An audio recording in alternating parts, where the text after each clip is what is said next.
something inside, yeah. It sounds so familiar. May I remind you? Why is it? Why is it? Come on and tell me. Go on, remind me. Why is it? Why is it? Afraid I'm not hearing it. Why is it? Why is it? Afraid I'm not hearing it.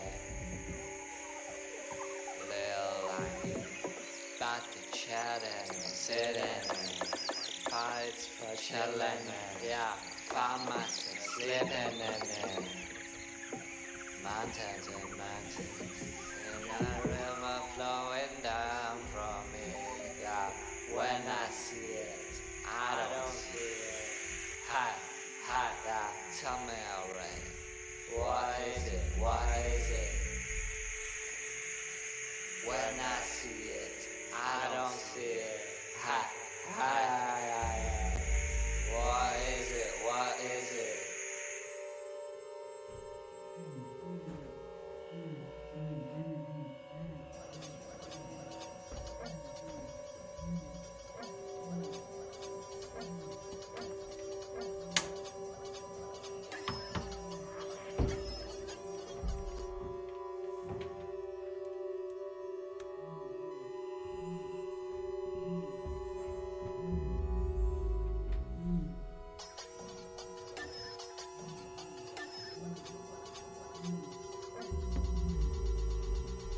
Hello, and welcome back to Place of Assembly. This is Sam Hilmer. I'm your host. This program is produced by Hollow in partnership with Experimental Sound Studio Chicago and 8-Ball Radio. So thanks to those folks. We're blessed to have Violence, co-host in the studio this evening. And today is a special episode. For me, this is kind of a thing that we're gonna do here on Place of Assembly periodically, which is just like a venue link up. People running spaces in different parts of the world, doing different things, connecting, and talking about it. So today we're speaking with team members from 2 venues in Jerusalem, and we've got Ofer Tisser of Mazkeka and Tomer Damsky of Studio Straus, aka Straus Collective. And here they are. They've appeared, and we're gonna get it cracking. How are you guys doing? Good. Yeah. How are you? Oh, I'm doing well. What time is it there? It's after 10 p.m. Oh, word. So y'all are doing a late hang. That's cool. I'm jealous. It's the middle of the day here, but good things happen in the middle of the day sometimes. Olin, how are you doing? Oh, I'm chilling. Chilling? Yeah, just chilling. Okay, cool. Olin and I are kind of new friends. I mean, we've been around each other for a while. Yeah, but we felt the vibe. We on a similar wave. Yeah, recently. Yeah, we connected here at the spot recently, and we're just vibing on like discourse levels. So whichever one of you wants to go first, jump in and tell us about your space, and be comprehensive. We want to know. Like, tell us the story, how you came into this, what your space does, who you serve, why you do it, how the experience is, get into it. Okay. Do you want to start? Do you want me to start? You start. I start. Okay. So hi, I'm Ofer. I work as curator, a bank curator in Mazkeka, which is a venue in Jerusalem. Place itself, I guess, was started almost 6 years ago now. I joined I think a year after it started. Tomer was actually a team member there before I was doing kind of the same work, and it started really as a place for music for like a relatively small venue, I guess 100, maybe even less, maybe I guess 80 people at the beginning could fit when it's packed with a small stage. But they did, the place did kind of a lot of fundraising in the beginning, so it did started on a good level equipment wise, or what's the word I'm looking for? Technically Yeah, speaking, technically speaking, it started on a very good level, which is not very common for places that are small and that kind of give artistic freedom to or that their agenda is kind of towards whether it be experimentalism or just like new stuff, alternative stuff that doesn't usually get to that kind of stage. Um, and kind of in these 6 years, it kind of grew more and more to where today it's also well, before the pandemic. Now things are a bit stranger, but it also opened up as a cafe during the daytime, and kind of expanded to the cafe is a separate space next to the venue, and also a recording studio in another space right next to that.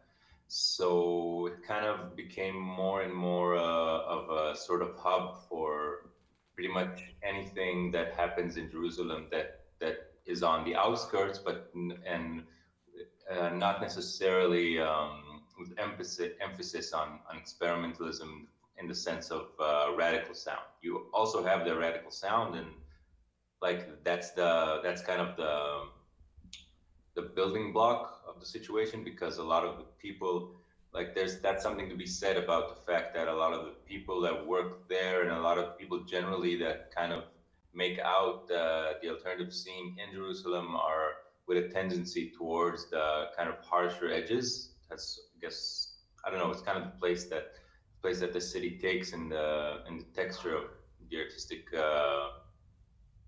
landscape in Israel. Maybe it has to do with politics, also has to do with some of the schools that are in the city. And more through the years, it kind of grew from being a place that was really like doing just shows all the time.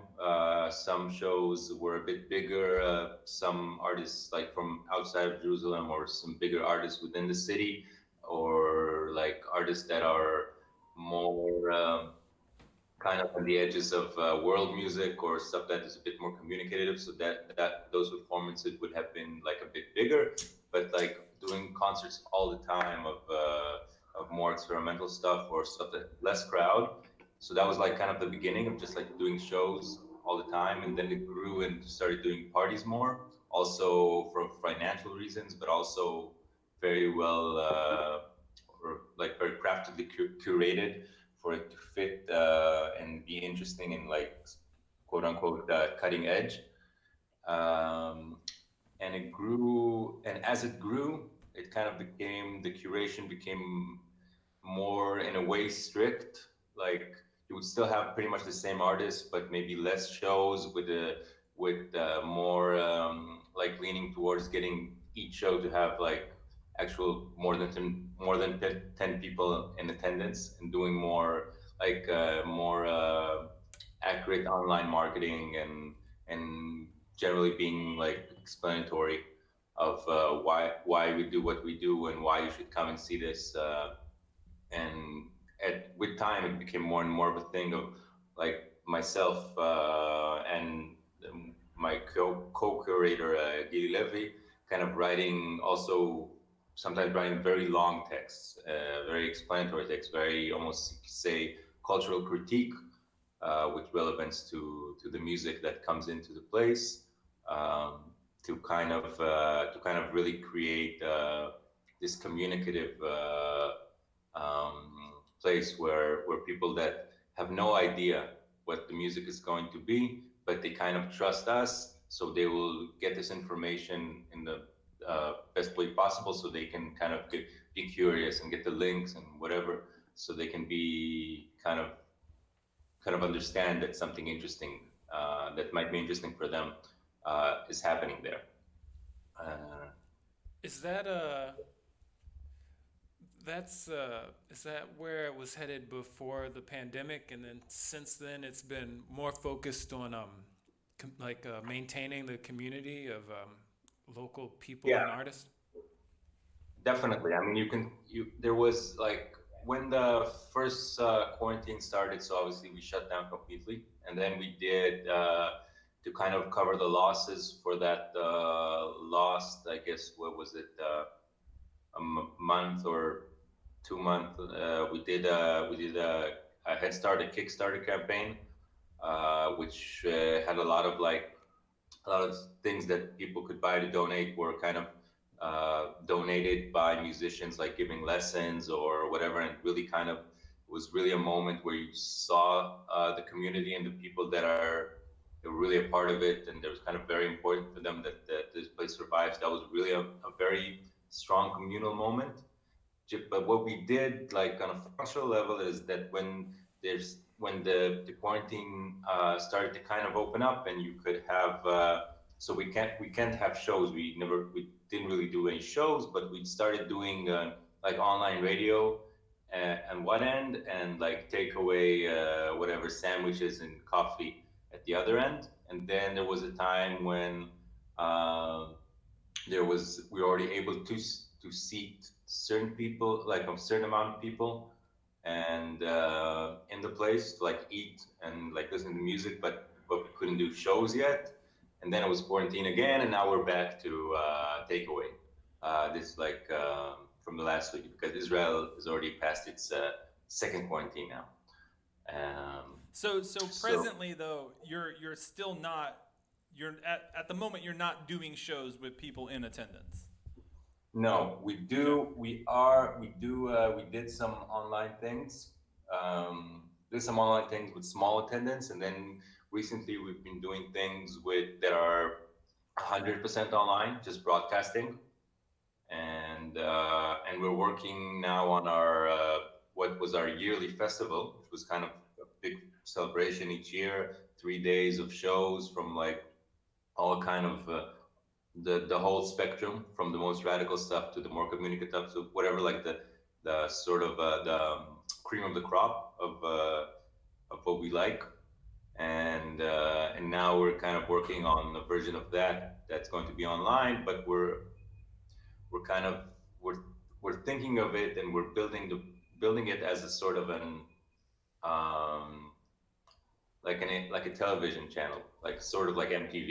It was like most of the stuff is going to be pre-recorded, and some stuff are archival stuff, or even TV shows or whatever. To just have this like one weekend, that instead of the festival, you get this like TV channel, and you can open up and something that's related is going to happen there. And to kind of because and that kind of brings me to a point which is very relevant to the kind of work that we've been doing generally over the years, which is we've really tried to kind of be as accurate and as innovative as possible with everything, whether it be finding interesting new music, or finding ways to communicate the fact that you guys should come and hear this music.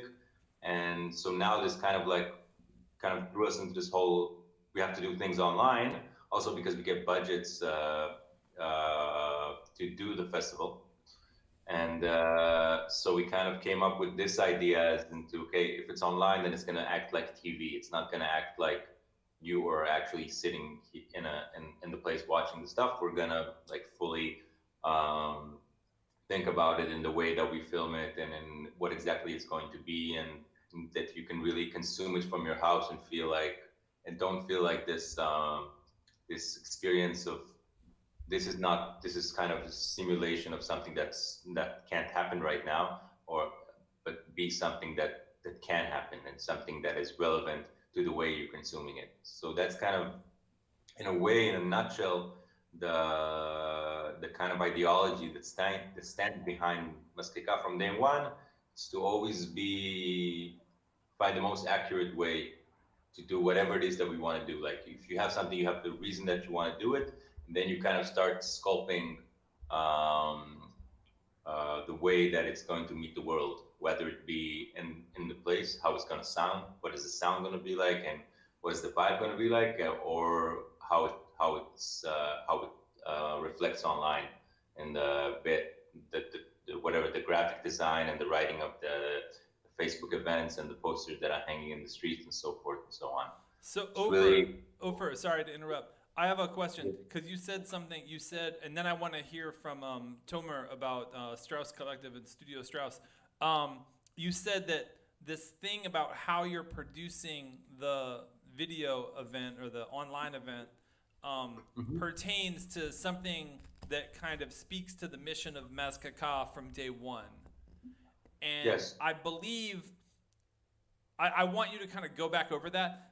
What I understood you to be saying was that you have an idea and then you kind of come up with the most accurate and profound way to communicate that to a potential audience. But maybe that's what I took away from what you just said. But maybe if you could just articulate what it is you feel. I can expand on why that's relevant to the question of the online thing.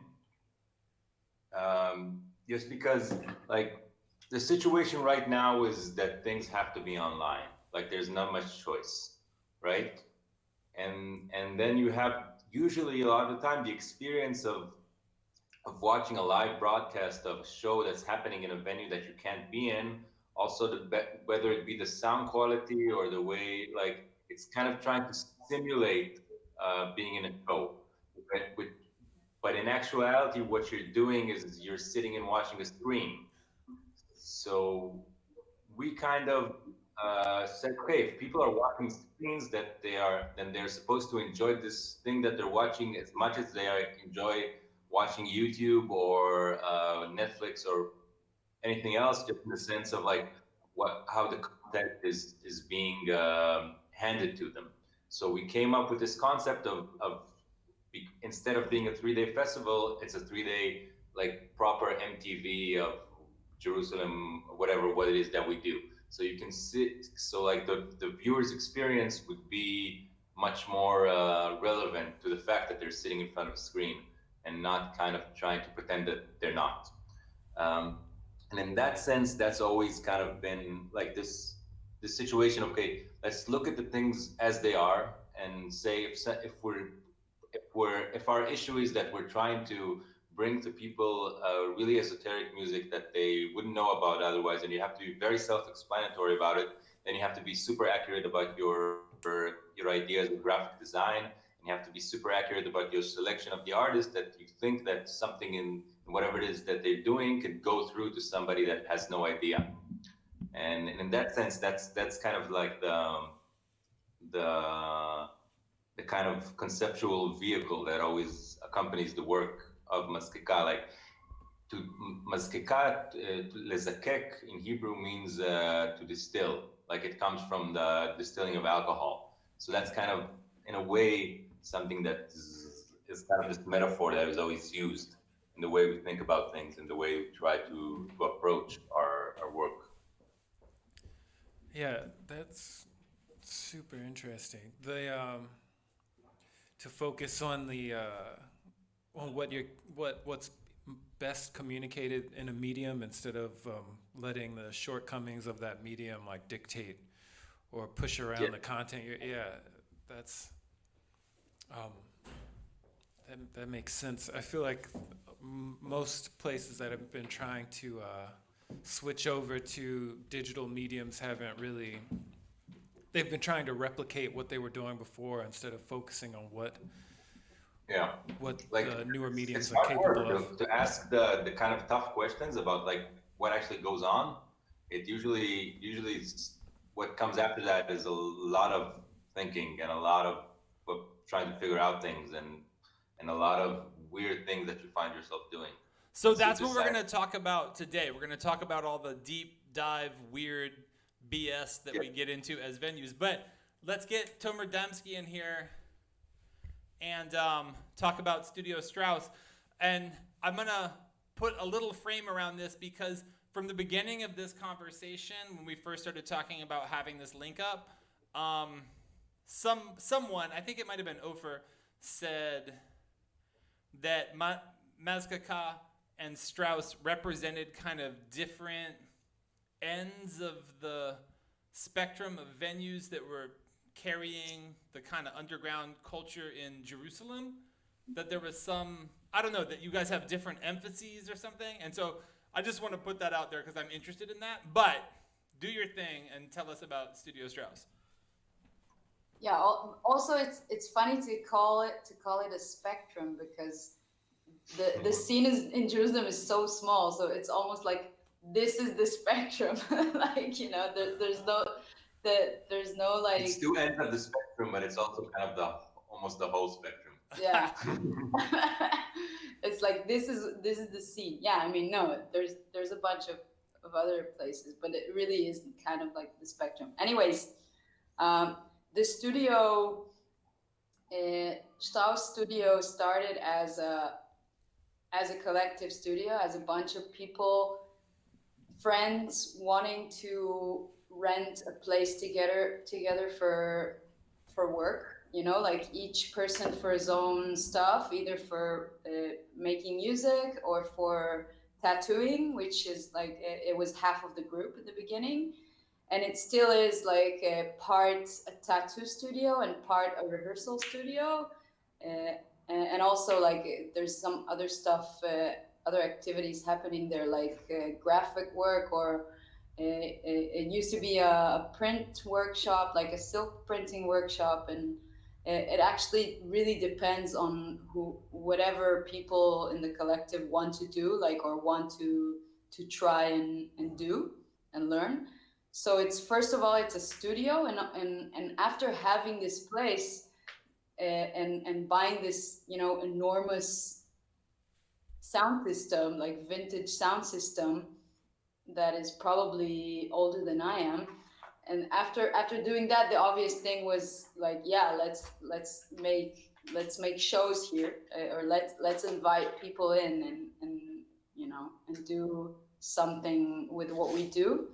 But it was always about whatever the members of the collective think is right at that time. It's very, it's almost private, you know, it's almost like a private place. It's like a community in the tiniest sense of the word. Like, it's a small community of people who like the same extreme stuff, the extremities in the music, but also the venue itself. It's like it used to be a machine room, and it's like this dirty little gray basement in the beginning of the ultra-Orthodox neighborhood in Jerusalem, Mea Shearim. Like, we're surrounded by ultra-Orthodox people, and so it's like a sanctuary of craziness.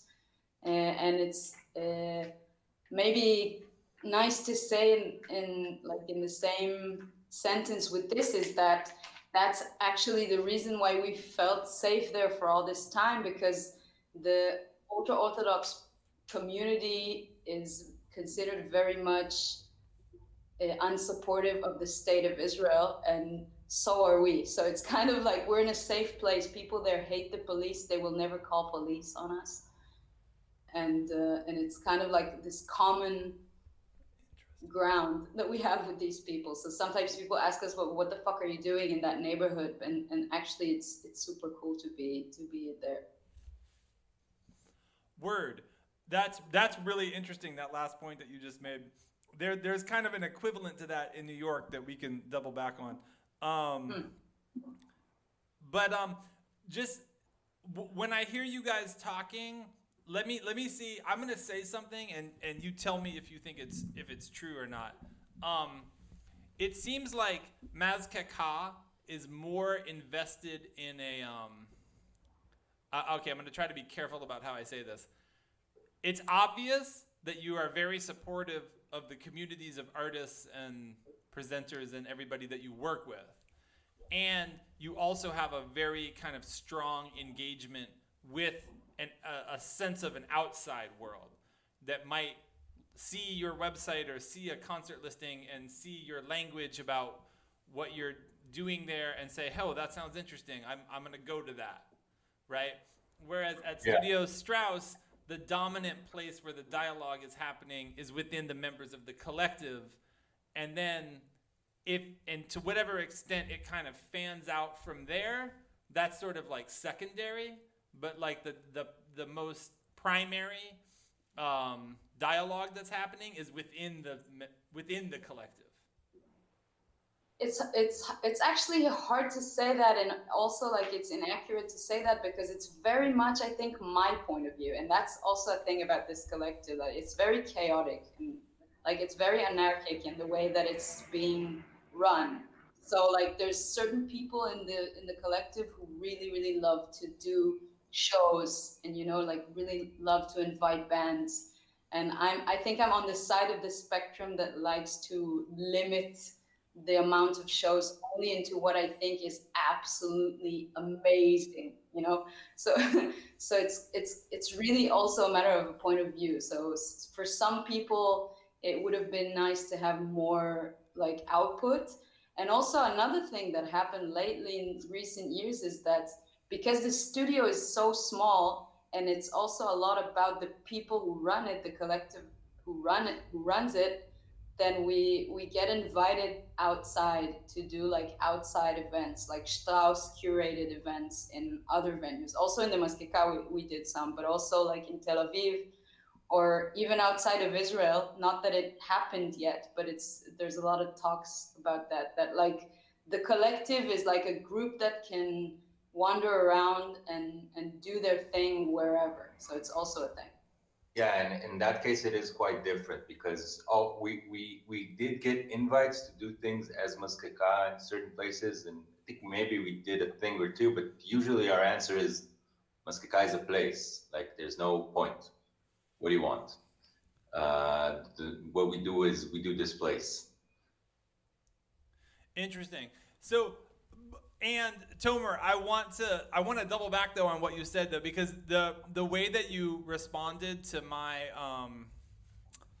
little analysis or whatever, even though you kind of said, well, that would be difficult to say, you in some way you still pay deference to the notion of collectivity.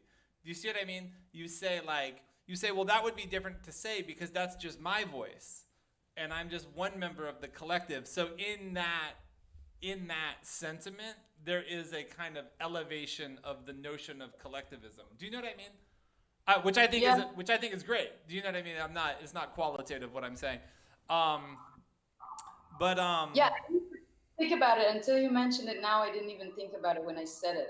But come to think of it now, I also feel that, being here now, trying to represent this place, it's always going to be partial. Like there's always going to be other points of view. Yeah, totally. That's cool though. But that I can also definitely say on my side. I mean, you could say that the structure in the Mazkeka is a bit more structured. I get a salary. I'm not a partner, but definitely because of this feeling of it's like a common mission for us to do this thing. Different people that work with me probably have a little different perspective, but at the same time, it is a more thing where we talk about our common mission. That is a place, rather it being a place for us to necessarily find our own expression. It is more like of a common mission.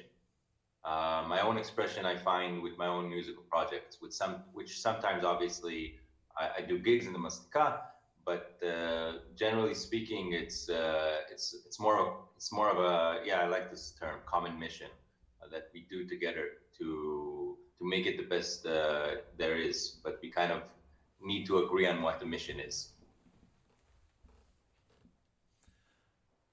Got that. Yeah, that's interesting. Now, but at Strauss, would you feel like there could be a mission statement? Probably yes, but on the outside, I would have to say no, because the mission is, first of all, constantly changing, because it's very much up to the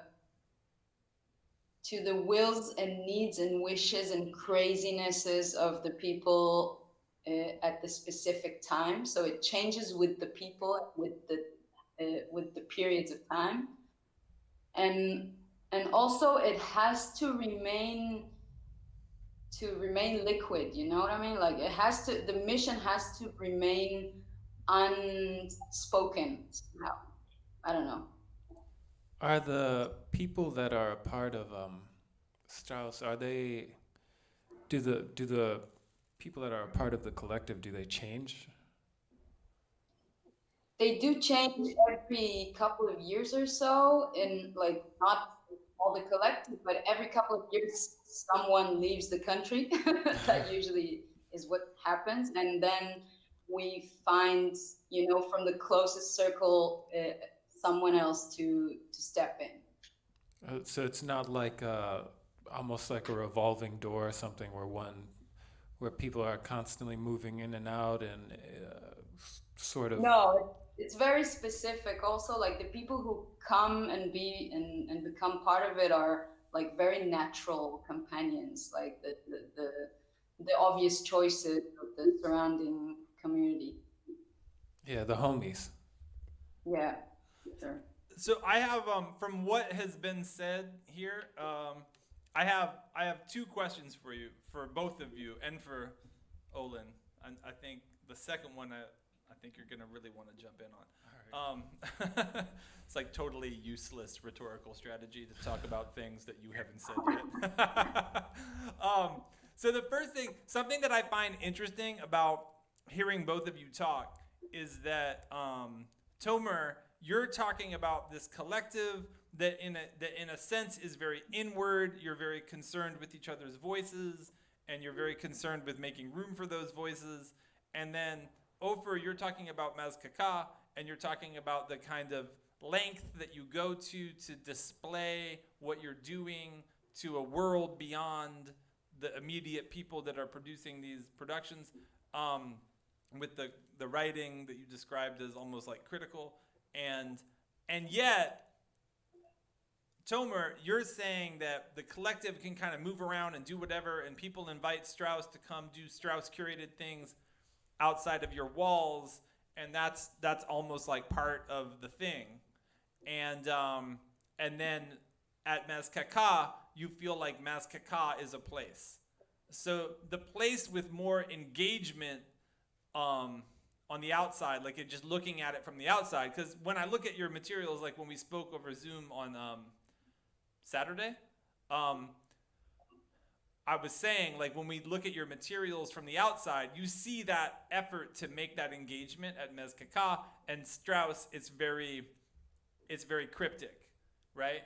And yet the place with more engagement in that way identifies more as a place that is only a place, whereas the place Strauss that's more inward has more ability, for whatever reason, to move around and be outside of its walls and be something there too. And I'm just curious what you think about that, because it's an interesting juxtaposition, right? Like more engagement on the front end, but then on the back end, we're a place. Whereas less engagement on the front end, but then if somebody hits you up to curate a stage somewhere else, it's like, bet, see you there. You see what I'm saying? It's an interesting contrast. Yeah, but also, like, it's important to say that if we do something outside, like, it needs to be really tempting for us to do it. Like, it needs to be a really super cool situation for us to want to do it. It is still kind of rare.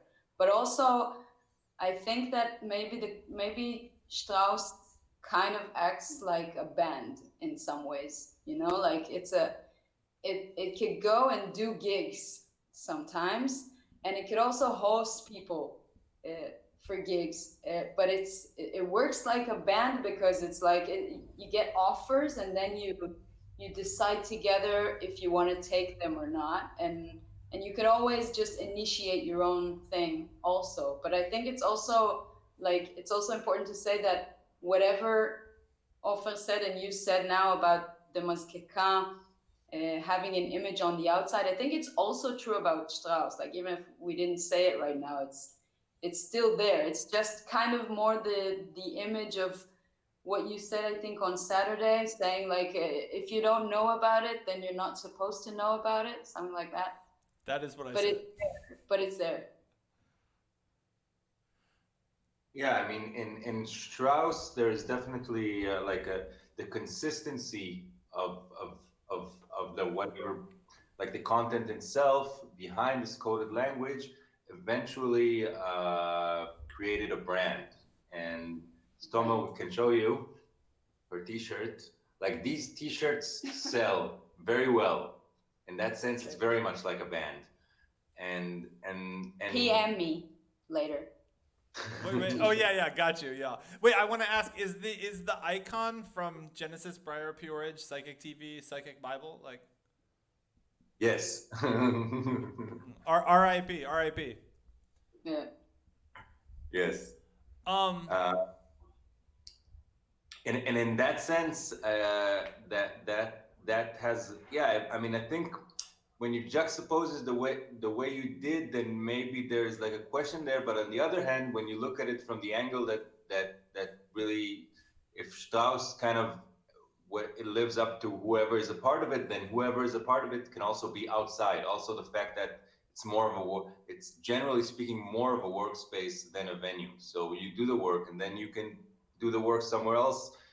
If your venue for some reason also could be too small or too intimate for something a bit bigger that you want to do. Well, Mazkeka sometimes also is actually a bit too small for some of the ideas, but generally speaking, you kind of work a lot about really having people there every night, even if there's not a show. If there's like because you want it to be like this place where people they could come, and the DJ will always be kind of interesting, and the vibe will always be nice, and the bar or whatever. Like it's really about like creating this kind of crossroad where people from the alternative world in Jerusalem know that they can come there, have a beer, and they will, there's 100% certainty that they will meet 1, 2, or 15 of their friends, and they can have an interesting conversation. And you work more, and like you constantly work at this creating this consistency between the fact that the space feels nice and welcoming for the people for people that are interested in that kind of thing, and that the music there be challenging to a degree, but also people will know what kind of challenge they're going into. Like they know that at certain nights they will come and they will hear maybe a noise act that they haven't heard of yet, but they know that this is like whatever the noise evening that's curated once a month or once every 2 weeks or whatever, and they kind of rely on you. It's a very welcoming atmosphere, but and inside the welcoming atmosphere, crazy shit can go down, whether it be in parties even or whatever. But yeah, really, it's kind of important to create that feel that everybody's welcome. This is what we're offering. Mm-hmm. Interesting. I want to come back to that about driving conversation, but having a space, creating a space for people to have conversations, because I think that's one of the most profound things about spaces. Yeah. And I want to ask my second question. So this is where we're going to go off the deep end now. This has all been very, nice and quotidian. Now we're going to take the deep dive. So, Tomer, you said that when you were talking about how you were representing Strauss Collective, and it was just your voice, and that there's all these other voices, and you said that it can be very chaotic. And I was reading something recently where I think they were paraphrasing Marx actually, and they said that Marx noted in a book of his, I can't cite this exactly, I'm not a scholar, I'm a sued, that increased capacity for and tolerance of and even like appreciation for chaos is a necessary precondition for increased freedom. Agree or disagree?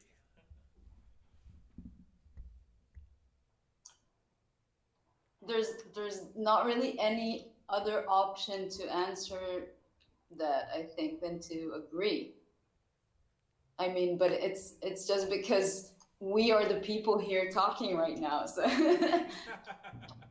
it's like you're convincing the convinced. Yeah, no, I agree. Yeah. I agree. I mean, I think it's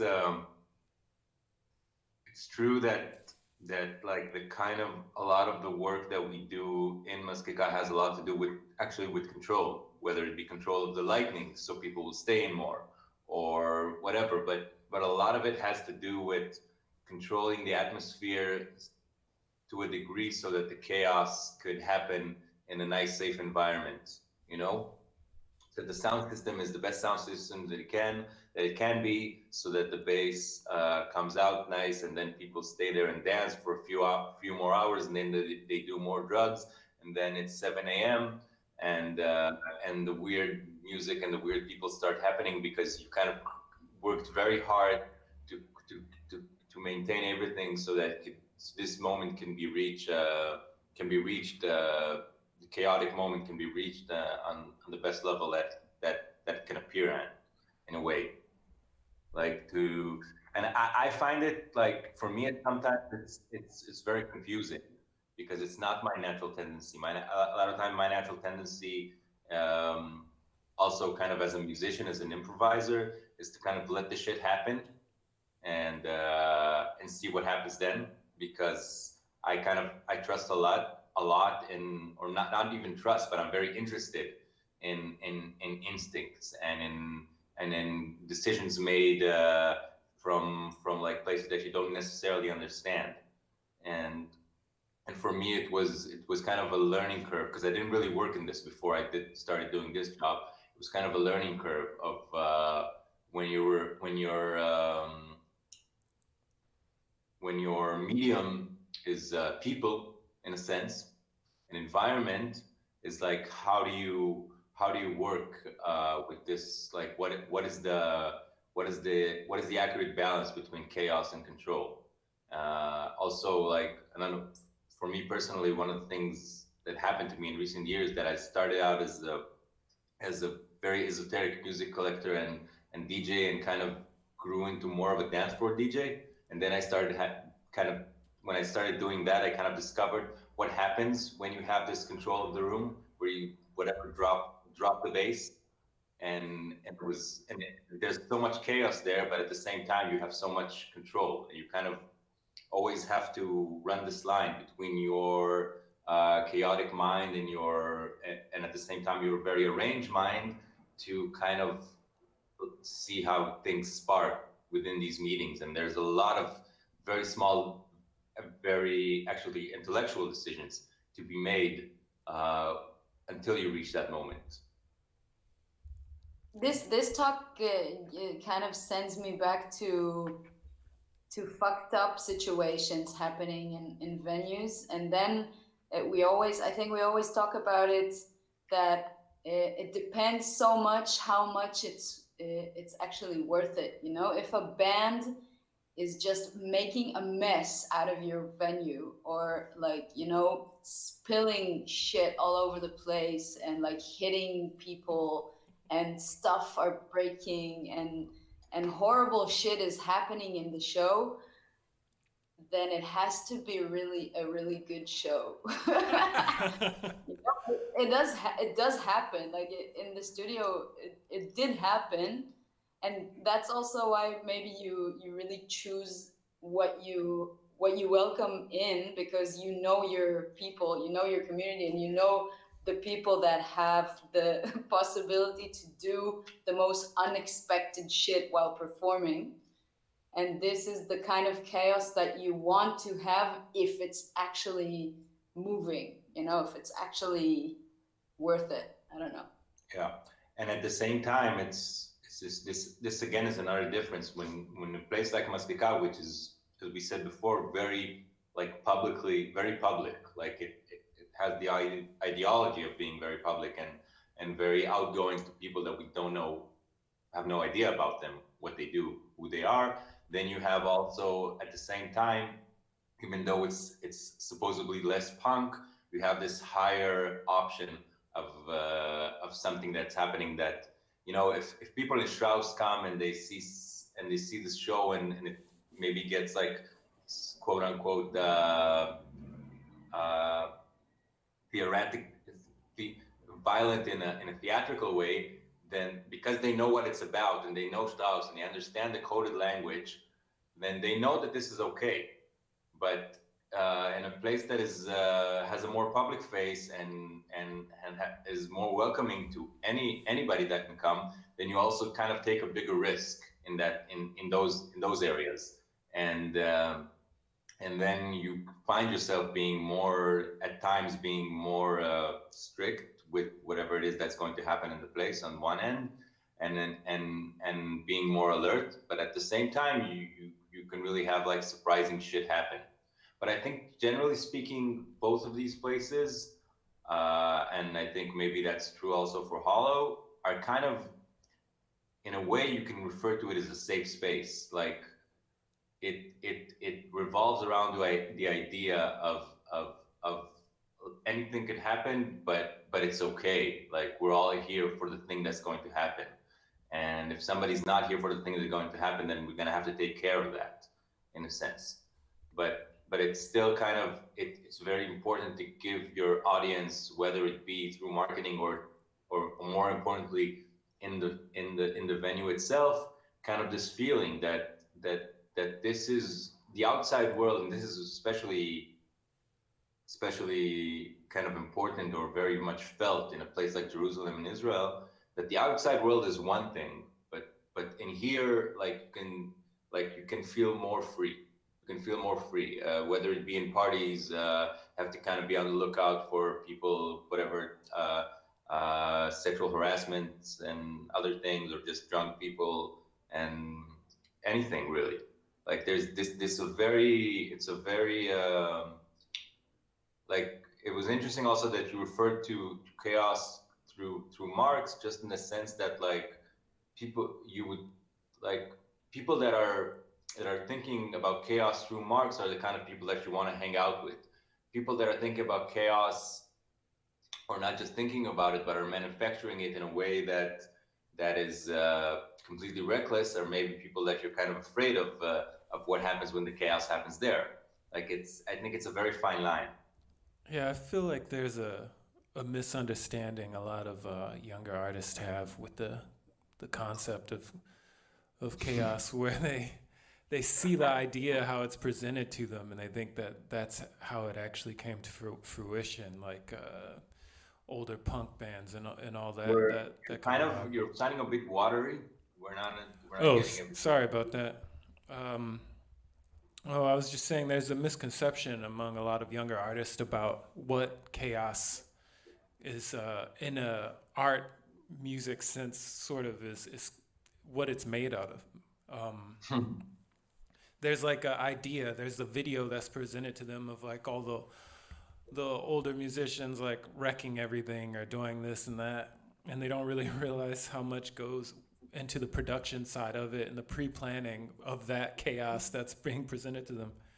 And in that replication, they go about wrecking smaller venues. Yeah, I know what you're talking about. Man, so much has been said. I'm so glad I asked that question. Yeah, I mean, it's a really this would be something that would be interesting to compare notes about, because one of the missions of Hollow is, and this is something that I'm wondering about, how this translates, or if this translates into your practice in Jerusalem, is to I'm gonna say relink all of the communities of New York City, right?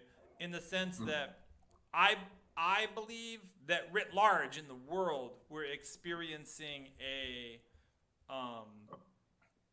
choice that people make to de-link from one another, to define themselves in terms of a community that they become comfortable with, and then go to places where they can experience that and only that.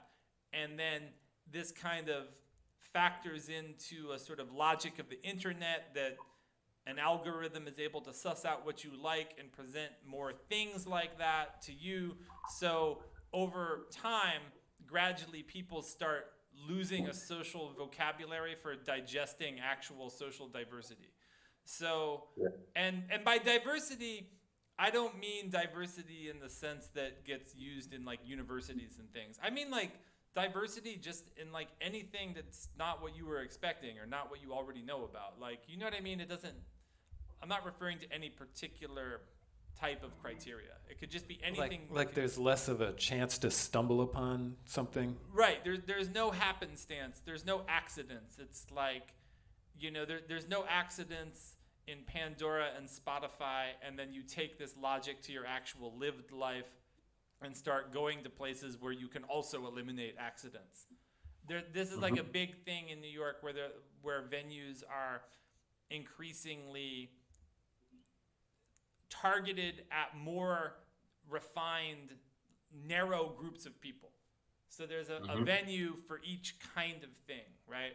And I mean, the mission of a part of the mission of Hollow, and I mean, we're more like Straus in the sense in that we don't have a mission statement that we present per se, but now that I'm in the position of talking about it on this podcast, it is a mission to simply to just not acknowledge that project, because I mean, this is just a highly personal thing for me. This is just how I feel. It's not something that we voted about or something, It's like one of the incredible things about New York City is that you just walking down the street or riding the train, you don't know who you're going to come across or what you're going to see or what you're going to come into relationship to.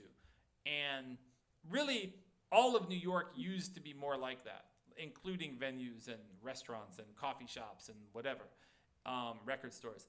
And there has been this project over the last 20 years to de-link from one another and establish these lanes and then just kind of stay in these lanes. And yeah, I mean, I don't want to use language like we're creating something that's not that. We're actually just ignoring that. Do you know what I mean? It's not constructive and it's not deconstructive. It's just oblivious to that intentionally. But this raises interesting questions about chaos and therefore freedom if you accept the frame of this conversation, because different communities of people have different thresholds surrounding things like chaos and notions of safety. Do you understand what I mean? So if I have a night and I have a harsh noise show in back and a poetry reading in front, and then like a kind of elevated house booking in back at 11 p.m. and a goth DJ free party in front with like somebody doing tattoos and tooth gems, right? How many spaces do you have there? Well, we have 2 rooms, so we often do 4 bookings in a night. We do like a 6 p.m. and then a 10 or 11 p.m. And so this happens. You know what I mean? Where you have like a 35-year-old, French woman at the house show in back who feels like the people at the goth show in front giving tattoos in the booth is unsanitary. Do you know what I'm saying? And to be fair, she might be right, but like the point is that I would ultimately say that an increased threshold for chaos is a necessary prerequisite for increased freedom. And then at the same time, in the practice of operating a venue and trying to bring many communities into a relationship of linkage with one another through the space, navigating that terrain of safety and like the safety chaos ratio can be a challenge. And is that something that you guys experience? I think first of all, it's important to say that the underground scene in Jerusalem is narrow by definition.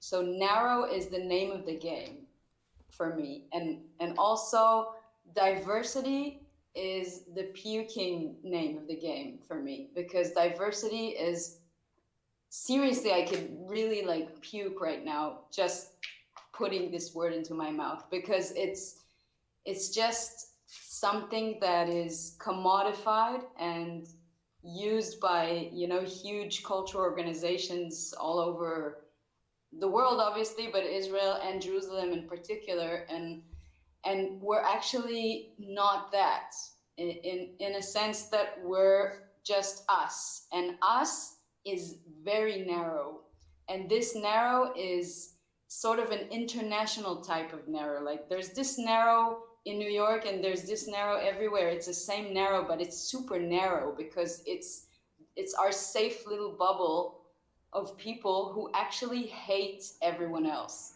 and that's just who we are, and it has to stay like that, because otherwise we're going to be unloyal to ourselves. So the narrowness is is it to sort of protect your group identity from being co-opted by capitalism or something like that?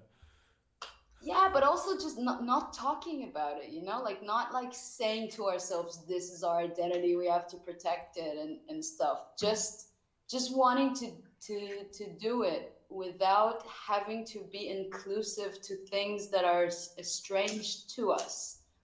Like it's inclusive automatically. It's like it's some sort of magnetic power. Some stuff are just attached to each other and some stuff are just not, and it's kind of like almost like a natural super natural force or something. I feel like I understand what you're saying, and I can actually adapt what you're talking about to the experience that I was describing in New York City, in the sense that New York City, it is demographically an extremely diverse place, just inherently. It's like there are and like I think you're using the word the critique that you're waging against the word diversity refers to a practice embraced by large corporations, most famously by like the United Colors of Benetton or something. Do you know what I mean? Which is a completely hollow and ridiculous, I agree, co-opting of this idea. Whereas New York City historically has had like a totally organic and totally raw, totally unfiltered kind of, I would say, original iteration of that idea without any sort of like grandstanding and the assuming of some sort of like moral higher ground, and hinging on this to sort of prop yourself up as some kind of like righteous person or something, but rather in many ways it can be rather inconvenient. Everybody kind of just pushed onto one another and just having to deal with that. Do you know what I mean? And that is like a very kind of like classic New York experience. And the thing that I feel like New Yorkers, whether they know it or not, like wittingly or unwittingly, are being forced to accept is the interceding of entities who seek to create experiences that absolve people from having to deal with one another. Do you know what I mean? And in that way, I think I feel similarly to you. Do you understand? Even though we're kind of coming at the idea from different ends of the spectrum, it's that like making convenient, making palatable, making it so that you're not going to be uncomfortable, right? That I resent. New York is supposed to be an uncomfortable place. It's supposed to be a challenging, intense place, and musical and cultural entities coming in and trying to carve out space where people don't have to confront any number of realities and can just stay plugged into this experience that they've been trained to expect on the internet, is something that I feel that as New Yorkers we're all being asked to and kind of forced to accept, and I don't want to accept it. Do you understand what I mean? And in that way, I think there's like an overlap about how we feel, although we're kind of talking about it in different ways. Does that make sense? Olin, what do you think? You live in New York. It's New York's so strange just because it's changed so much in the last couple of decades. Like I feel like now there's I don't know, it just seems like everyone's just grinding all the time. Like and that's where people come together is in I feel like I can go to other hub cities and there's a distinction between different communities, and it's a bit more it's more malleable, but at the same time I feel like it's more fun and more defined at the same time. Whereas here it's like everyone's being forced into the same space and but they're all at work all the time. That is very true. Yeah, I mean something that Like this they don't have a chance, an opportunity to really be like fully uncomfortable with confronting another or an other. It's they're just confronted with like other people that are just have to work all the time. Right, yeah. I don't know. This kind of gets into another territory where, and this would be another interesting way in which to compare notes. New York has. I have a story about Get it. an interesting moment where I kind of realized that this strange meeting of edges is happening, and I have the power to do something about it. As a performer, that's like a fantasy here. I feel like I know a lot of people that like me and a lot of friends. I've been in and out of New York for the last 10 years, and we always come together and build these parties and where we bring together these different communities that are congregating around different kinds of music. And that's like one of the main goals, I feel like, of underground like parties and venues in New York. Absolutely, like multi-format. But wait a minute, Ofer, you had a story where there's I like this have kind a of story weird. that Yeah, kind of spill that tea. related to this kind of thought process. So this was like, I guess, maybe 3 years ago, and we were doing our monthly kind of experimental avant-garde noise, whatever evening that we used to do in Mazkeka. And it's like a 3-bill night. There's usually like three acts, and usually also like there's a thing in Mazkeka used to be, well, I guess I don't know anything anymore. It used to be anyway that there's the bar part, and then there's the concert venue, and there's a charge for the concert, but you could also just sit at the bar. And when we used to do these like 3-bill experimental nights, and usually by the last show you don't charge anymore at the door. And so we were doing this evening, and there were the 2 shows. I was playing the last show, and the 2 shows prior to us was like the regular thing, 10 of your friends in the audience listening to whatever it is that you came up with recently, and it was nice. And then we're going on to play, and I'm playing this duo with my friend. I'm playing turntables, and he's playing guitar, and it's like this it's pretty far out, like it's pretty at the edge of things, especially in relations to what most people listen to here, for sure. And also, I don't know, from my experience, it was like, but we did it a lot, and it wasn't a big deal. And then as we start playing, suddenly the place fills up with people, and the place is filled up with people, and I'm looking at these people, and I see that these are like kind of students they just came like late for a late drink. They're maybe celebrating the end of their degree or whatever. And I look at the people, and I kind of characterize them by what I know about the crowd that comes to drink in Mazkeka, not necessarily for the shows. And I have, like, in my mind, as I'm looking at them, I have kind of the consciousness that there's a good chance that they've never heard somebody do improvised sound with turntables. So I'm looking at the people, and I'm looking at myself. And side note, I think I had moved apartment that day, so I was like kind of awake for millions of hours by that point that I went on to play. And I'm like, okay, this is the moment. This is the moment where you have to do something with your music that's going to make these people kind of interested in this weird thing that is happening. And you cannot just do your start at your whatever regular noise that you kind of do and slide into it or whatever for your friends that understand what you're doing. You kind of have to pull them in. So I'm looking down at the turntable, and I have this uh,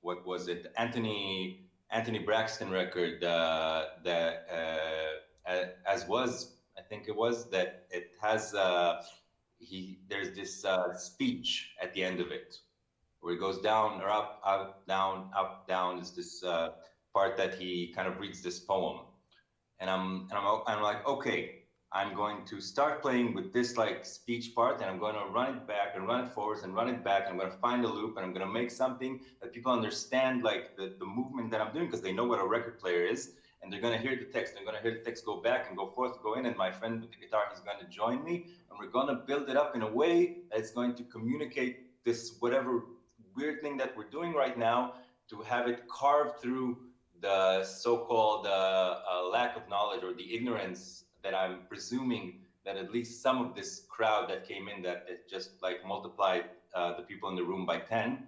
And I really felt that, and it was happening, you know, it was this moment where we were kind of able to understand with what we were doing, an option to communicate something that is, quote,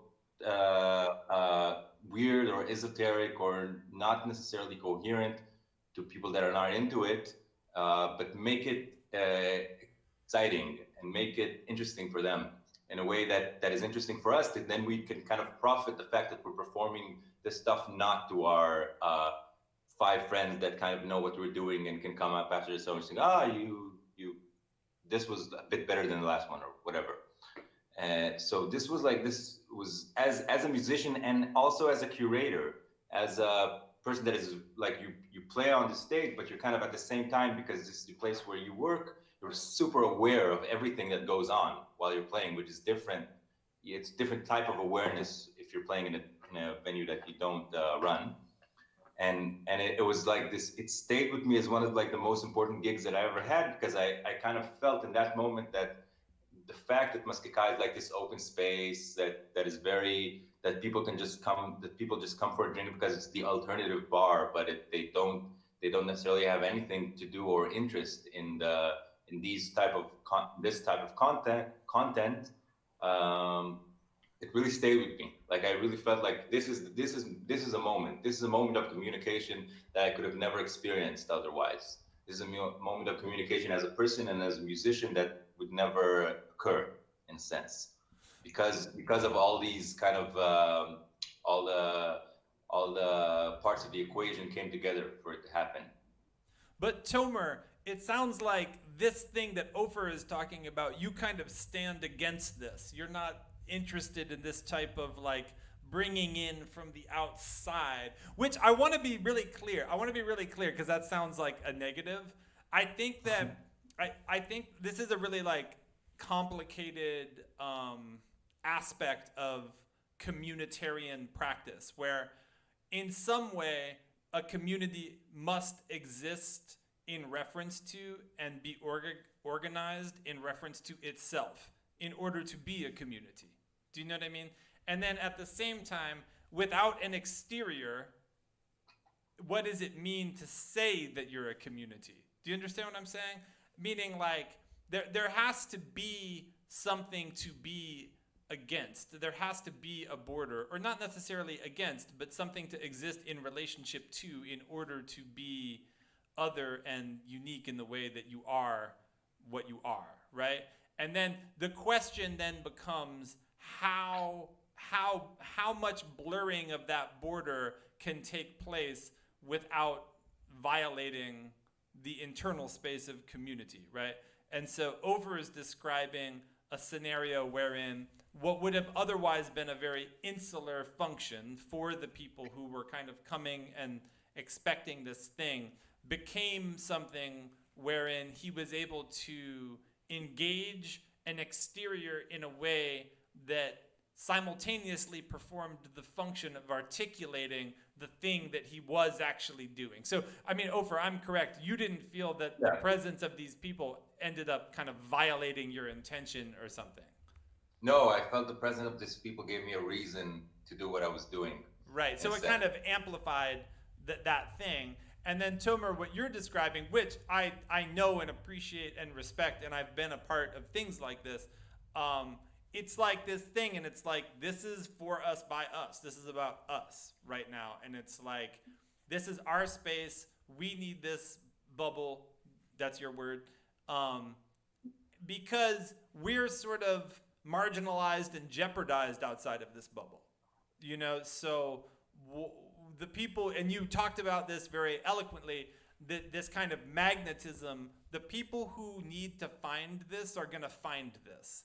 And if you're not that, then we don't have anything for you. You know what I mean? Because we're doing this thing in here for us.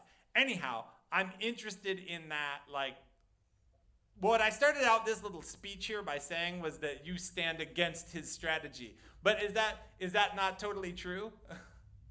What do you think? I think both of us, laughed because we know what I'm doing with my band, which is very much like luring innocent people in order to fuck up with their minds after they've been violated from their innocence. And it very much it's very much kind of like the experience that Ofer was describing. But it's kind of like two different discussions, because one of them is what I like to do on stage, which is very much this experience, like very, very much. And this is what Wackelkontakt is doing, you know, like using the communicative parts of the music to gather different sorts of people in and then like fuck it all up together. But the other discussion is the discussion of identifying ourselves as the Strauss collective. And I think if I put myself aside right now, then some of it, I mean, obviously it's not black or white, you know, but some of it might be true, I think, what you're saying, but it's not necessarily in this kind of snobby way of saying it, but it's just kind of, it's just what it is. And it's what it is, I think, because Jerusalem is a fundamentalistic place with people who we don't want to be associated with, you know, the people who control this city and the people who control this place we live is something that we don't want to be associated with. So, and this is the huge majority that we live within. So this, I think, is what I'm talking about, wanting to remain separated from, in a way. Like the bubble of safety is the bubble of being not like most citizens of the state of Israel. Like, I'm saying this very, very plain, stupid thing right now, yeah? But it's something about that. It's like something about we want to get the fuck out of here at some point. So we are more related to people like you guys or people like us elsewhere than to the vast majority of citizens in Jerusalem. You know what I mean? Heard. Yeah, I think that is something that has a lot to do with like generally the underground scene in Jerusalem. Like if you were to go to Tel Aviv, the scene is much bigger. Like there's a lot more people doing alternative music. There are a lot more venues. There's a lot more crowd that is interested in it. But at the same time, you would get this feeling that like it all kind of feels the same. It's very safe. It's very, there's some great musicians doing great things. But like the environment is always like you walk down the street and you see other people that kind of look like you. And they have different tattoos, but they also have tattoos. And And in Jerusalem is a very right-wing city, very fundamentalist, like on the Jewish side of it, and then of course you have the Orthodox people, and you have the Arabs in East Jerusalem, and you kind of walk the street and you feel like, with reference to the right-wing Jewish community, they own the public space. They really do own the public space, and in a sense, I think like the fact that radical art kind of grows here, and it usually referred to as a place that is more interesting for creators, maybe for crowd, not necessarily, but definitely more of an interesting homegrown, more of an interesting place to grow as an artist, has to do with the fact that the community feels that it's a community. The community knows very well and cannot forget, because it's all around us, who is on the other side and what we don't agree on. This is not something that is fantasized about. This is not something that you kind of have to think about, or whatever. Like, you walk down the street, right there is no other option. So you kind of, and then you become better friends with the people that are around you, because you have no other choice. Right. So, Olin, I want to ask you a question. Because, all right, hearing you guys just talk about those two things, I thought of a more concise way to say what I was saying earlier, Tomer, when I was first responding to you, which is that, because I'm learning more about your situation, you guys are in a situation where you're surrounded by conservatism that you don't identify with, and you're keeping that out. I mean, certainly, Tomer, that's what you're describing. In New York, I think there's a presumption that we're in this liberal, progressive oasis. You understand? And that's just taken as a given, right? Everybody's voting for Joe Biden, blah, blah, blah, except the police. Right? That's kind of similar to the state of mind in Tel Aviv, in some parts of it, in the parts that I'm talking about. And yet, it is my belief that there are insidious ways in which more conservative agendas start to creep into our spaces, right? Which we cherish in the same way that you guys are describing. And we don't have that sense, like in New York City, right? Like we can manufacture it, right? But we don't have that sense of this. I mean, I guess it would be the police would be the closest thing, would be like out external other that is evil, not evil exactly. I mean, certainly some people would say so, but more like, let's just say conservative, for the sake of discussion, and keep them out. I mean, everybody's certainly trying to keep the police out of their events, right? But you're talking about a broader social space that's like that's just beyond your walls. There's this conservatism that's just right out there on the street. You walk out onto the street and you're just back into normative conservative life. We don't have that in the same way in New York City.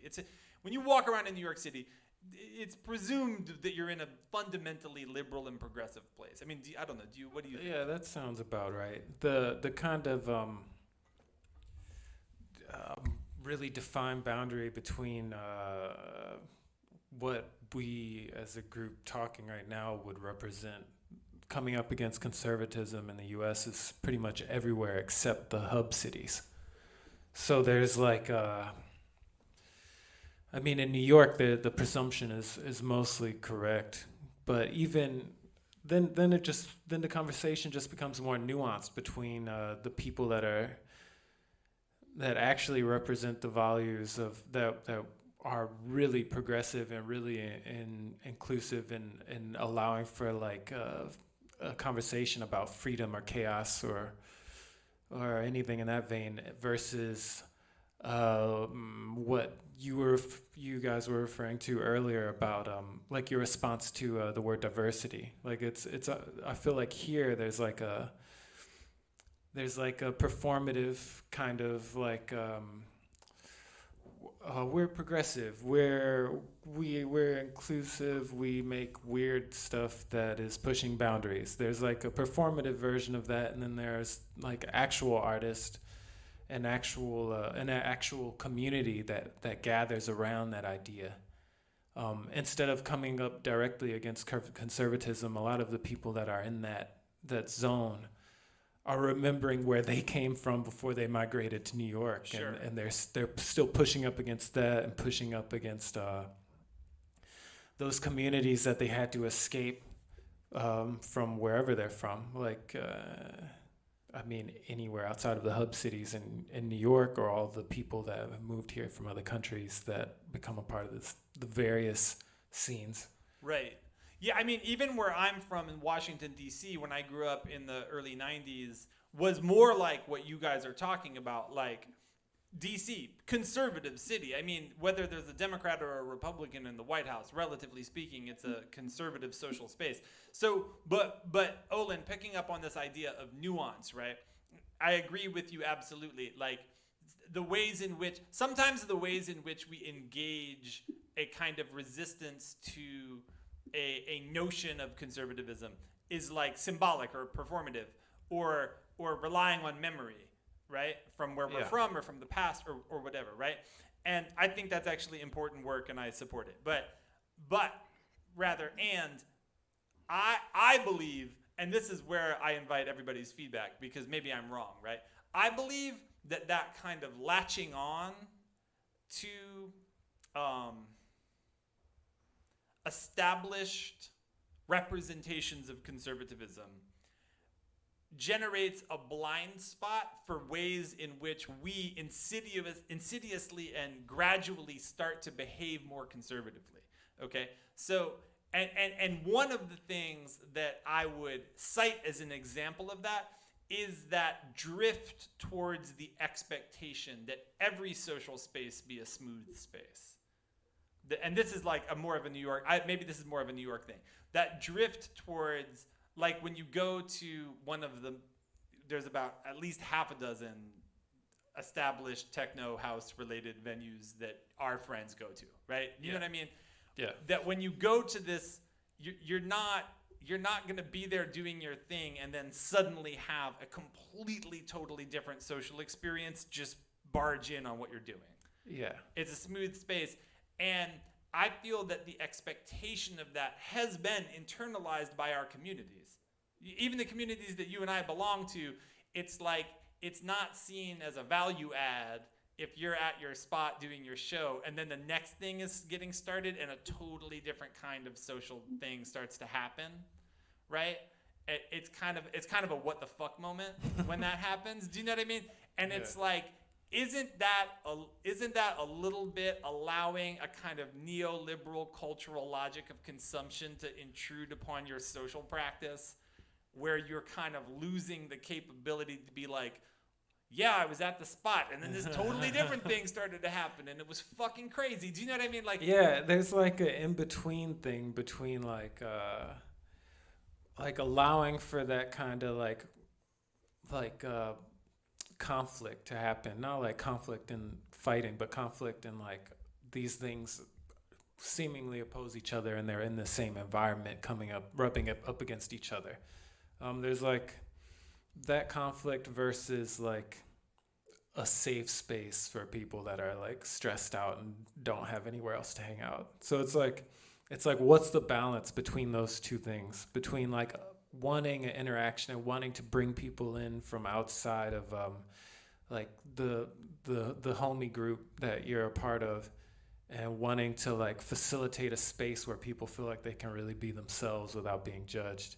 It's a weird thing to navigate because often it ends up going one way or the other instead of really residing in the middle and being flux, like allowing for like flux. Right. It's a dialectic that requires delicate maintenance. Anyhow, chaos and freedom. Oh snap! You guys dipped out for a second. It went to your icon for a moment. Anyways, I didn't actually need to say anything about that.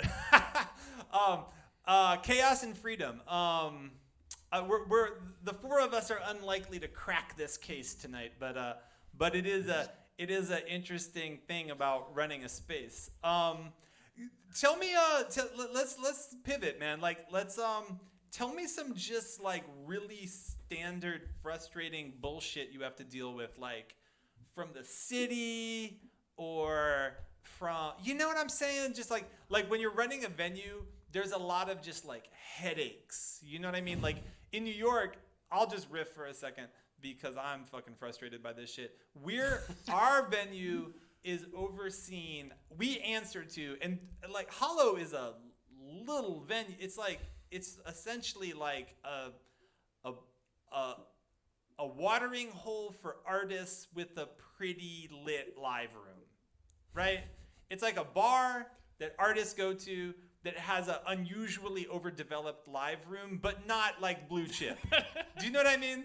Yeah, totally. It's like, you know how like bars sometimes will have a room in back where if you're having a party or something, it's like we're basically that, but our live room is a little elevated. Totally. Right? Yeah. So and our little bar, we answer to 9 government agencies. There are 9 government agencies that periodically are going to come down here, or I have to submit something or sign something or pay something or whatever. And it's like just the level of oversight is so insane.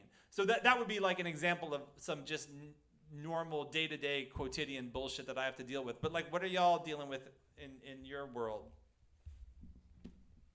They actually just built a yeshiva just above our studio. How do you translate yeshiva? Oh, yeshiva is a thing, I think, also in English. Yeshiva, do you know yeshiva? Is it like a school? Yeah, for ultra-Orthodox kids. Right. It's like a religious school, sleepover school. Sleepover, yeah, Oh, yeah. wow. How's that yeah, going? Well, a boarding school for Jewish studies for like high school kids, I guess, right? Or something, yeah. Or maybe older, yeah. Are any of the kids interested in what you're doing? And that's very disturbing because it means they sleep right above us, and we actually even had a noise report a couple of weeks ago, or maybe a month ago, or I don't remember when. Yeah, it was. I was playing. Yeah, Ofer was actually playing. Ofer just reaching out. The first ever time that we got a noise complaint. Yeah, Straus. yeah, we've just actually recently signed our 8-year contract, which is nice. It happened yesterday. It's actually really crazy. If you asked me 8 years ago if this thing would be 8 years, I would say what?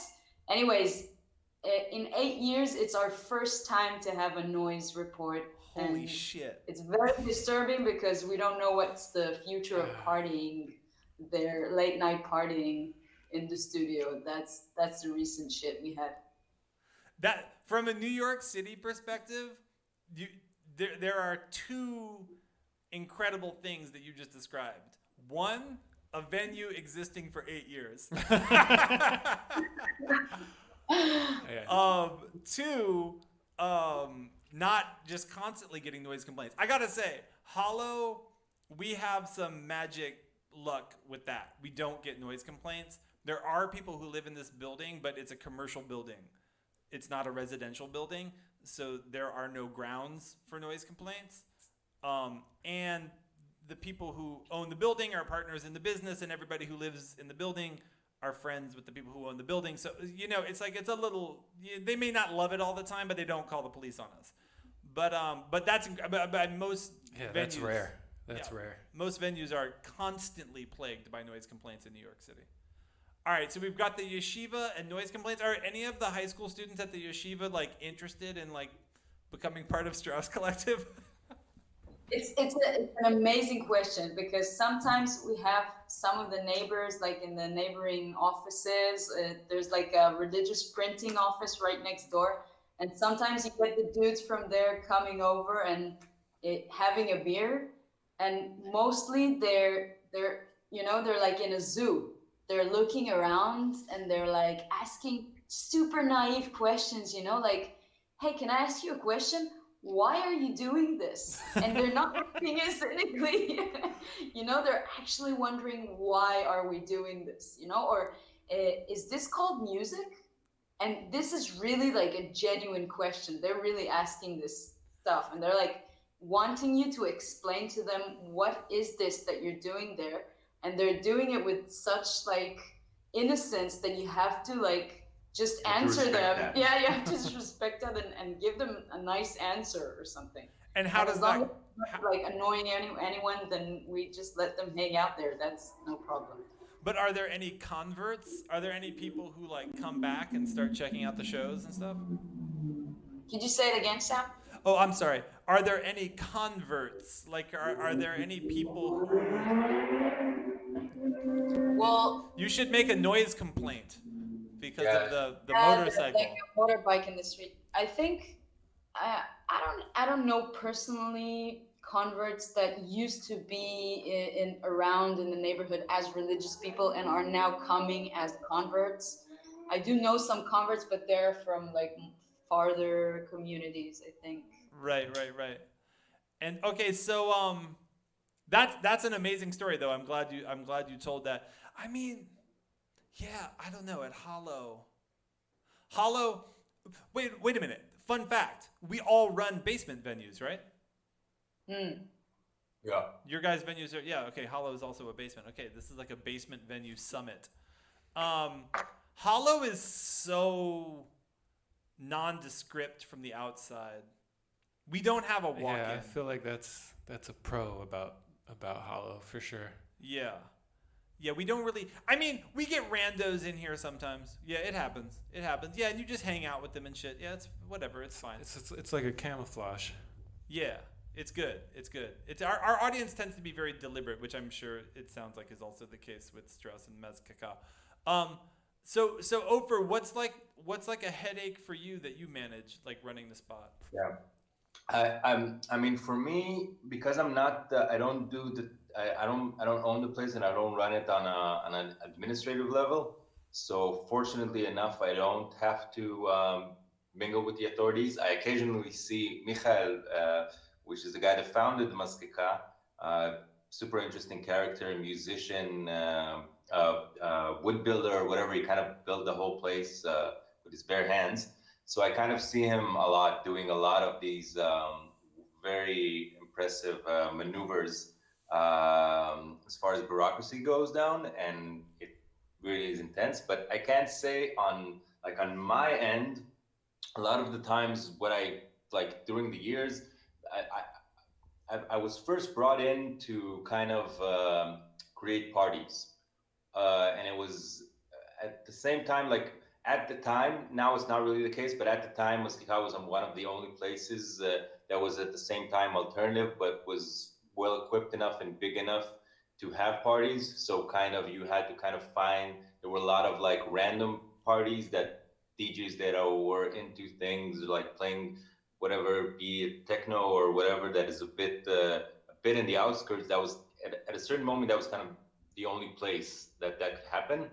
And it also became like a thing where they brought me in to do the curation for this, but it also had like a big financial motive, because in a party, as opposed to a show, it goes on for many hours. People buy a lot of drinks and so forth and so on. And this was kind of like, and there was this was, I kind of lived inside this conflict of being a guy that is in charge of creating parties, which are at heart kind of, I perceive them, if they're good, chaotic events in a place that is oriented to live music and to some extent creating very refined experience of live music. And this kind of results in people throwing parties. And there was one occasion where, because this is also something, a lot of the people that work in Mazkeka on the bar or whatever, they work in the bar, but they're also performers or they're also artists. And it's kind of a place that they feel this is where they can express their weirdest ideas. I'm feedbacking. Not here. We're not getting feedback from you here. Okay. Well, I have a question for you. How is the relationship? Okay. How is the relationship between the early concert people and the nightlife people? Yeah, that's kind of the thing. I mean, generally speaking, there is, and this was something I was thinking about also before when you were talking about this happened and then that happened. That in Jerusalem, because the scene is very small, you have this kind of phenomena where it's like this big headline of like the alternative scene, but within it you have people that can be very close to each other, also working with each other on projects, etc., coming from very like internet-wise or genre-wise from very different ends. Like the like in Jerusalem, being a hip hop head and a noise head is something almost it's like it's obvious. Like it's not even a thing because the scene is so small, and as I said before, we're kind of always kind of categorize ourselves um, in opposed to the in opposition to the vibe of the street. Then it's like it creates, I think, something that is like with time you see that the crowd is like super open, and you can't really and you almost can't really surprise them. They're like they've kind of learned a lot about what an aesthetic experience can be, and they're into and at a very good moments you can like really feel that they're into just grasping the essence of whatever it is that goes on, because they know something about getting something different each time they encounter, and they're into it. So in that sense, the relationship is quite interesting because it's basically the same people, but you see them in a very different situation, which was kind of the story I was going to go into. That there was this one event that was like a big party. We're celebrating, 2 years or 3 years of this line that became like half mythological, and the a friend, the girl that did the art for the party or the design for the party, she wrapped the whole place in paper and put lamps behind it. So it kind of completely changed the whole thing. Like the architecture was completely different, and it became like this really long night of music and drugs and very strange atmosphere. And at like the end of it, which would be like 7 a.m. or 8 a.m. or something like that, you have people tearing the paper from the walls and kind of rolling around the floor in the papers. And then me, as a person that is also kind of a part of the arrangement of the party and at the same time a part of the venue, and I was played in the party and was, I think at that point maybe already past the drugs. I'm not sure. Uh, Kind of I really remember like being in this super conflicted moment where people are making like a mess, and you feel completely frightened for the vibe, for the equipment, for the air conditioning, and at the same time you have this sentiment that like these people went through this whole night and they did a lot of stupid shit, and you cannot have them leave feeling like they've been thrown out of the place, even though right now the behavior is completely in accordance with people that should be thrown out of the place. So Yeah, and man. I think throughout my years, like doing these parties, doing these events, I was constantly conflicted by this moment of like I'm constantly trying to fit a circle into a square, and really beautiful moments created out of this, because fitting the circle into a square makes a person cover the walls with baking paper, but at the same and seeing these creative phenomena that would not have happened if we were running this nice concert venue and then next to it this nightclub, and everything in the nightclub felt like a nightclub and everything in the concert venue felt like a concert venue. So like the essence of it was this kind of modality of the thing, which at a lot of the moments became this modality became like a personal conflict for me, and this amount of stress that is also like, and at the same time you're thinking, wait, but how many people actually paid for this very long night, where we also had to pay the bartender 5 more hours than they're used to, and how are the bartenders feeling? It's 8 a.m. They've been here for God knows how long. Like they weren't partying. They're not into it anymore. They also want to go home.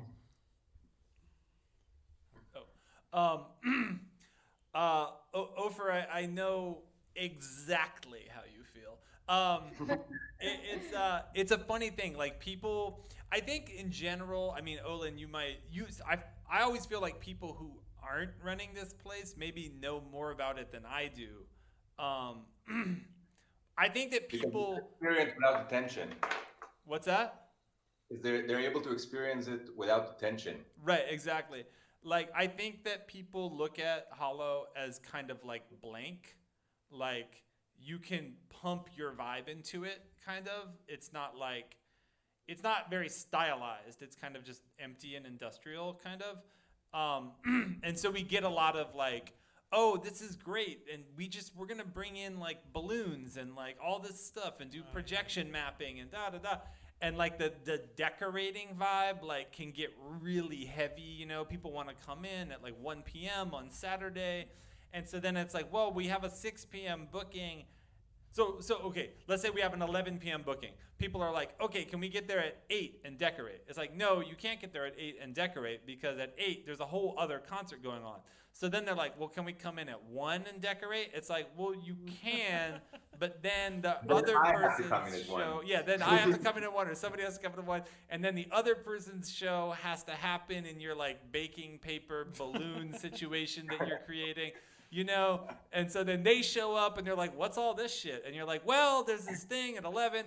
And it's like, I'm like, definitely like normally when people are like, oh, well, we're just going to do, and can I like screw into the wall here? And, like that, and I'm just like, could you just not do that? But then on the other side of it, like there's people bringing like beds and shit. Like people want to have, it's like, yeah, this is great. We just want to have like a chill zone.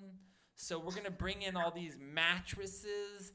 And it's like, you mean you want to have a place where people can do ketamine? That's what you mean, right? That's what you're telling me, okay? Like that is so accurate. It's like, I've been doing this for a few times. I know what you want to do on the bed, okay? Ketamine on the floor, it wouldn't matter. Yeah, exactly, right? But it's like, yeah, so that's like the ketamine lounge. But the people that you're talking about and the people that I'm talking about, they're exactly the kind of people that they know this deep essence of partying, and they know that if they give the people the place to do ketamine, then it's like an epis, you know. It's this they've given this glory moment in the party, and they've touched the atmosphere a bit more. And then in that sense, they also come from the same place that we come when we really pay too much whatever sound system. You know, it's kind of the same sentiment. Oh yeah, for sure. And then they leave, at 5 in the morning, and then I have a ketamine lounge in the club for 3 weeks. Do you know what I mean? And then eventually they come back and get the beds. But I'm like griping about it. But I know that feeling of being somewhere at like 7 in the morning, or being here at 7 in the morning. And it's kind of amazing. And it's like, yeah, you know, the bartenders want to go home, and the security guard, like, Jesus Christ, like, must want to go home, you know. And then there's these people who've made this thing happen, and you know, like, for them, it's like legendary. Do you know what I mean? Like, they're like, that was legendary. It's like, if by legendary you mean long, true, but like, no, but it is legendary. Do you know what I mean? Like, it is legendary. Anyways. Yeah, it's kind of what you went in it for, but at the same time, it's just too much sometimes. And I find myself a lot feeling both at a moment, for sure. Tomer, you have a quote. Well, I've got tons of quotes, but I'll choose one. Let me see. There's this guy called Matin. He's this Basque noise musician and noise theoretician who I was researching a few years ago. And he's got something interesting to say about this whole concept of noise music, like as an idea. And he's got this thesis on noise, which is basically just 10 sentences, but I'm just going to try and choose one because they're all very accurate and nice. First of all, he says, If you make noise, it's likely that somebody else is going to hear you. This means noise is a social activity. That's like one. And the other one is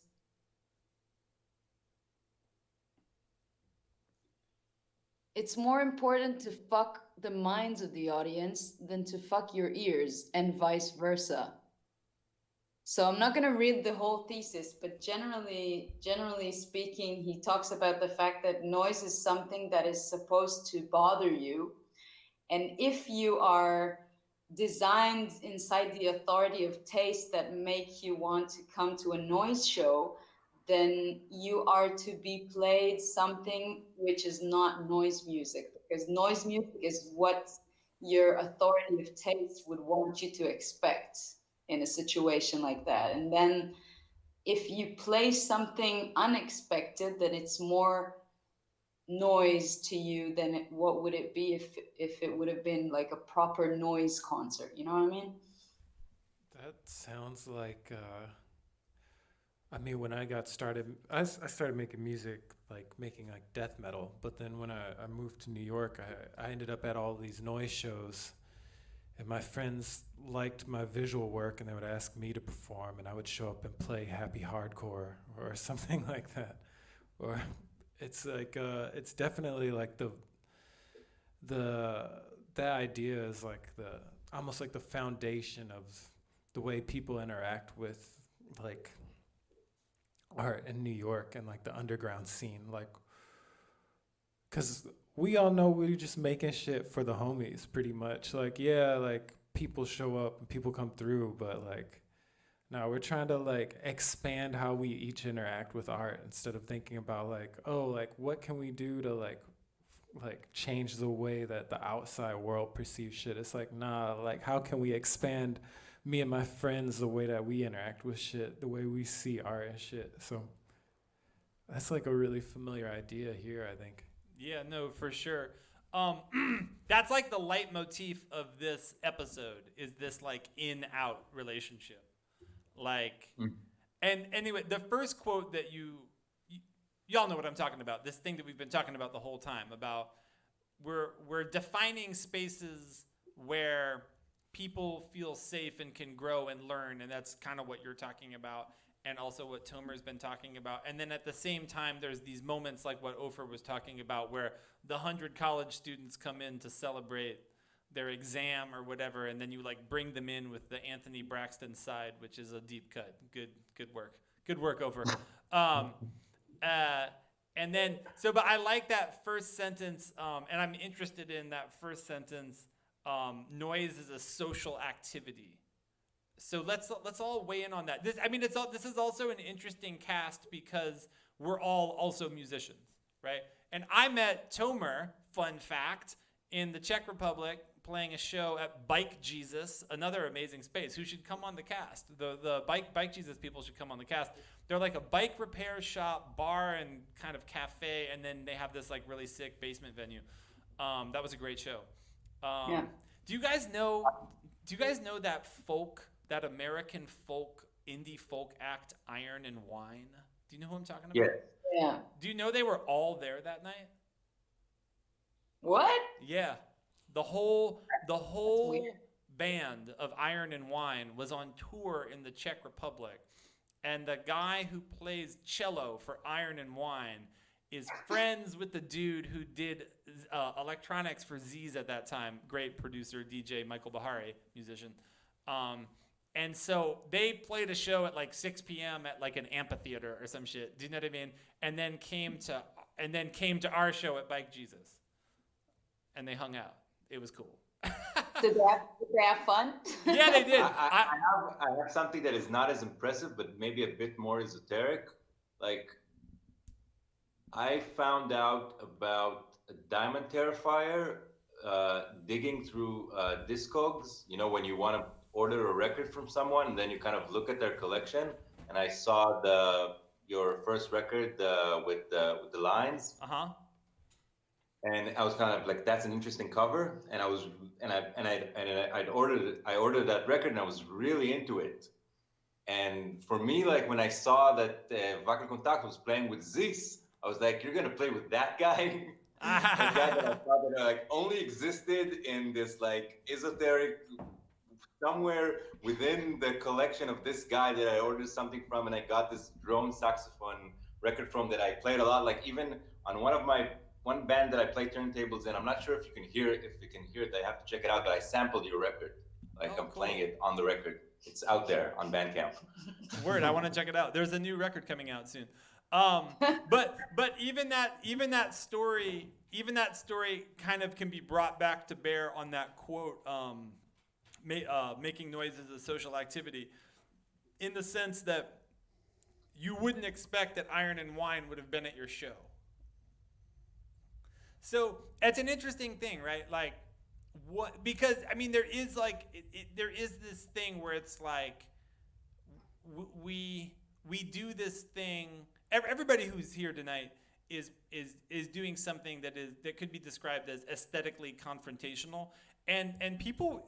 Music is a really interesting medium in the sense that it really makes people mad. Like seeing something that you're like, I don't like the way that looks, doesn't get people as mad as being somewhere where you're hearing something and you find it to be like repugnant or off-putting, right? It really upsets people, Off. right? Like people get really upset about it, which is weird and fascinating.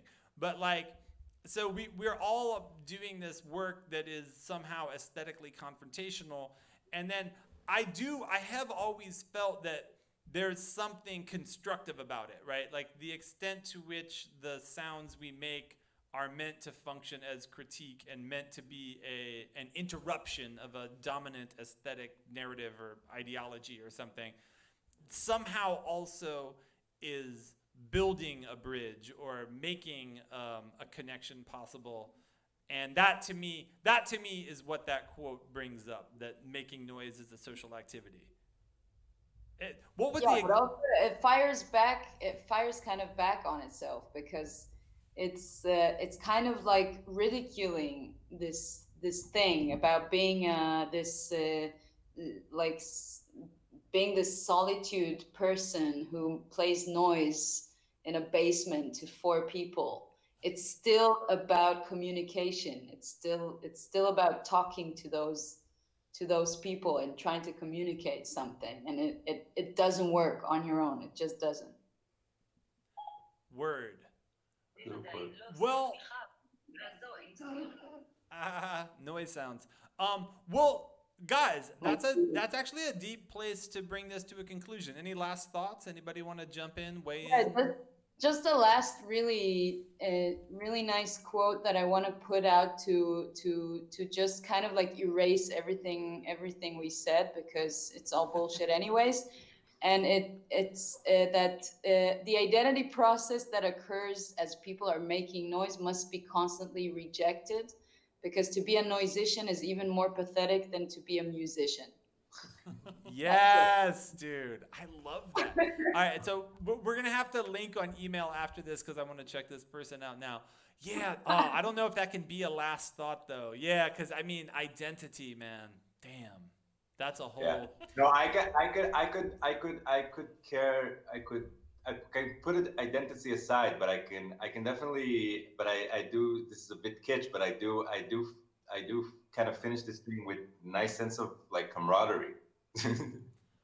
You know, like it like I always think about this, that the way I do things, the way we create art here is very much in a sense of like has a lot to do with community, and there's always this knowledge, and at moments like this it kind of brings it out very nicely that this community is like-minded people all over, and it's always nice and surprising that you have these conversations and you feel that these people are like-minded. It's something that goes through the music. You hear it, you know it, you kind of, and it's an attitude thing. It's not even about the content, and I am constantly like surprised and feel in a way kind of blessed by that, if I'm tending to exaggerate, but it is like something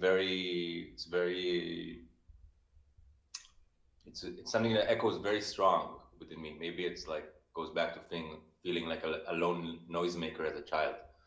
Word. I mean, music is a fire we congregate around. Like, no matter how much it functions to the way it functions to the individual, I mean, we can't, nothing's defined on its own. That's just dissolution. Yeah. No, that is a deep thing, and that is actually maybe a really good place to sign off, because yeah, I mean, making these spaces is making these spaces for these fires around which people can gather, which is like prehistoric. Do you know what I'm saying? Yeah. It's like when you gather, you engage in a practice that connects you to the most ancient human experiences. Yeah. Mic drop. Place of assembly. Amazing. All right, cool. Well, guys, this has been sick. Thanks a lot. Yes. Jerusalem. Shout out Jerusalem. Mazkeka, Studio Straus, Straus Collective, Ofer Tisser, Tomer Damsky, Violence. I'm Sam Hilmer. This is Violence. Place of Assembly. Produced by Hollow in partnership with Experimental Sound Studio Chicago and 8 Ball Radio. Support us on Patreon, patreon.com/Hollow. Our theme music is by Art Jam on Quantum Natives label. We're pushing Quantum Natives this series. Deep label based in Taipei. Check them out. And we're going to go out with a track by an artist named CCLCNG. If there's a way that you're supposed to say that, DM me with the phonetic pronunciation. But for now, CCLCNG. And see y'all next week. Next week, we're going to do Black Hole, Micah Silver, a new listening spot in Los Angeles, a venue devoted entirely just to listening. It's not really event-based, it's just sound-based. So we're going to be checking that out. All right, thank you. Mazkeka, Straus, Violence, we out. Bye. Ciao. Ciao.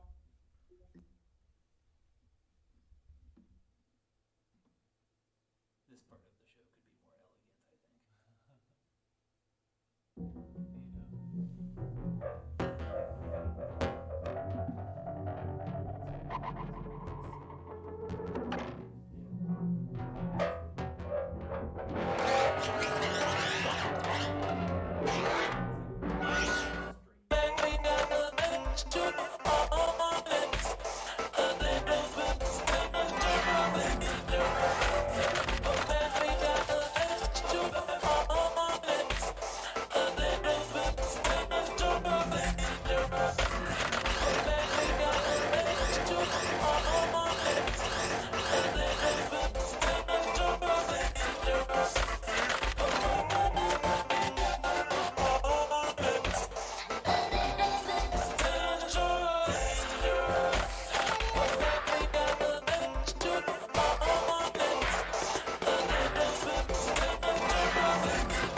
Everything that's